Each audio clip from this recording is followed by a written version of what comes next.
disiksa. Jangan dong kita dibikin seperti anak kecil. Kok apa yang diusulkan kita mesti diverifikasi oleh Dinas Pendidikan? Jangan aneh-aneh lah. Netizen, yuk belajar makin kritis ya. Ada anggota DPR teriak-teriak, marah-marah soal dana PIP. Lalu netizen share dan komen, wah ini baru wakil rakyat yang kita tunggu-tunggu. Bentar. Tahu nggak sih kenapa dia marah-marah?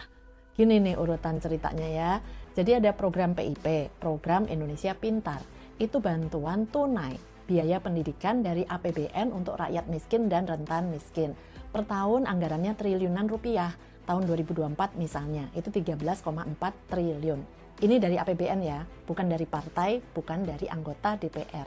Tapi DPR itu minta ada jalur aspirasi. Artinya anggota DPR bisa mengusulkan nama-nama penerima di dapilnya masing-masing. Akhirnya muncul kesan seolah-olah ini bantuan dibawa oleh DPR. Jadi alat branding politik kan ya. Ada nama anggota DPR ikut menempel lah di sana. Kesan yang ditimbulkan ke publik, saya dapat bantuan sekolah dari ibu atau bapak ini di DPR. Padahal dananya jelas-jelas dari APBN, bukan dari kantong pribadi. Kenapa ribut di rapat DPR waktu itu?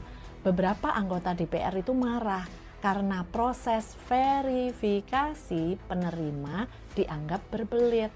Padahal verifikasi itu kan penting supaya penerima memang betul-betul siswa miskin atau rentan miskin. Meskipun kita tetap harus kritis lagi ya, yang memverifikasi siapa, bisa dipercaya atau sedang minta bagian juga gitu. Tapi tanpa verifikasi sudah terbukti banyak kasus nama-nama fiktif kan penerima PIP. Banyak juga kasus dana PIP yang tidak tersalurkan dan sudah terbukti. Jadi biasakan, jangan buru-buru percaya dengan drama marah-marah atau nangis-nangis seolah-olah memperjuangkan rakyat miskin. Padahal rakyat miskin ini sering dijadikan komoditas politik. Saya punya tuntutan sendiri nih, hapuskan dana PIP aspirasi.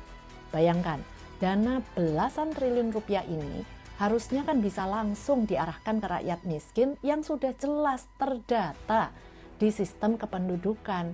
Ngapain lagi dipilih-pilih untuk diajukan lewat jalur politik? Ingat, PIP itu uang negara, bukan uang partai. Jangan dijadikan bancaan politik.